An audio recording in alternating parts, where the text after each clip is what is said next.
Thank you so much for having me here today. As was said, my name is Laila Goodridge, and I am the United Conservative Party MLA for Fort McMurray-Conklin. I am the newest MLA in the legislature, and it is an absolute privilege. To be here today. I am here on behalf of the United Conservative Party caucus and our leader, Jason Kenney. I'm here to listen, to learn, and to share. And I am very, very grateful for what I have heard so far today. And specifically to David, who shared so honestly an unvarnished story of his success and his experience. So thank you so much, David. I learned a lot from you here today.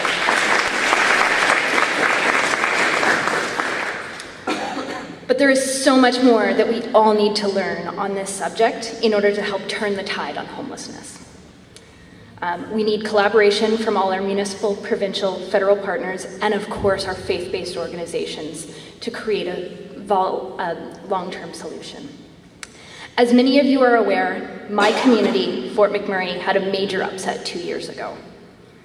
A fire ripped through my hometown, destroying over 2,500 homes.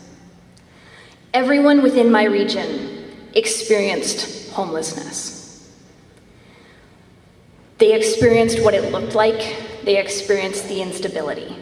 For at least a month, every single person in my community was either in some form of housing that was not theirs. Some were gone for a month, some still are not returned home. As of August 24th, only 778 homes have been rebuilt in Fort McMurray and have passed the final inspection. 778, that's 30%, 2 years later. 81% have had rebuild development permits issued, and shy of 60% of the homes have had their foundations poured and framing completed, which is fantastic. This summer we saw a lot of new homes being built, which is wonderful. But it was very difficult. My riding of Fort McMurray-Conklin actually sustained most of the fire damage.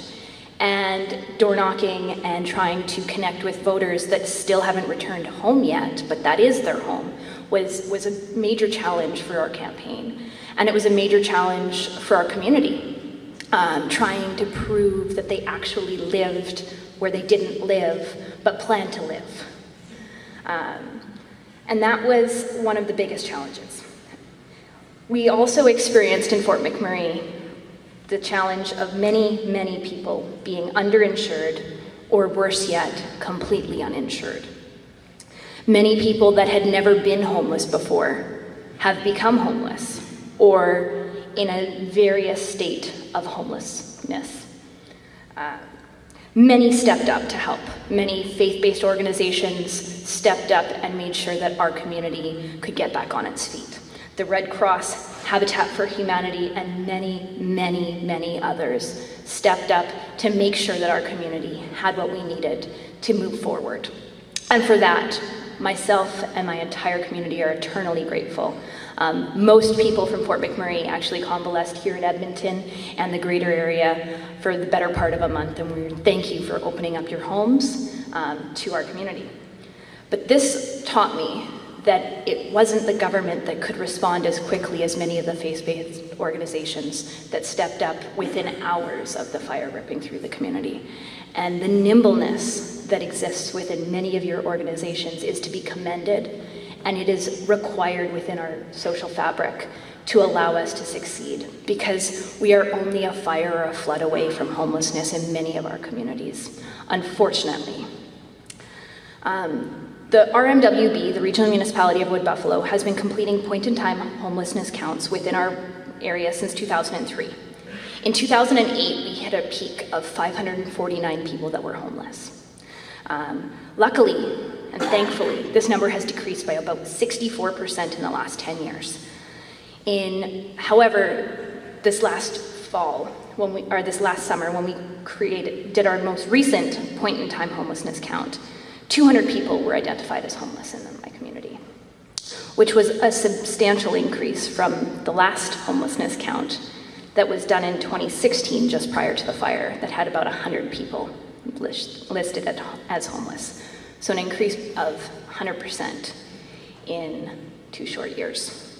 While the number itself is small, the impact is huge. Can't solely be blamed on the fire. The economic downturn, there are many, many reasons. Just like homelessness has many reasons, whether it be mental health or a variety of different issues. And that's why we need to look and have a variety of solutions. There is no one-size-fits-all that is going to work. There is no one-size-fits-all that will work throughout Alberta.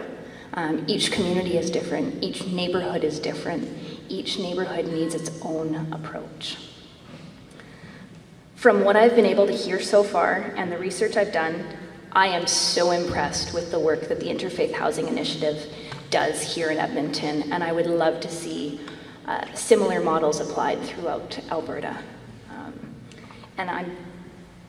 Numerous faith-based groups working together to provide very effective and efficient solutions is very important. And consultation with those on the ground, those diving deep into the issues day in, day out, is critical for developing proper policy. It is important to make sure that all government officials actively seek out guidance and advice from subject matter experts and key stakeholders such as yourselves. We at the United Conservative Caucus are grateful for everything that you do, and I want to extend an open door policy to continue this conversation. The United Conservative Party believes that the Government of Alberta should implement an effective and incentive-based social assistance program that will promote participation within the economy. Furthermore, we believe that we should provide social services through community and nonprofit organizations rather than government when possible. Without the amazing contributions of organizations such as the Interfaith Housing Initiative, we would not be where we are here today. So, thank you so much.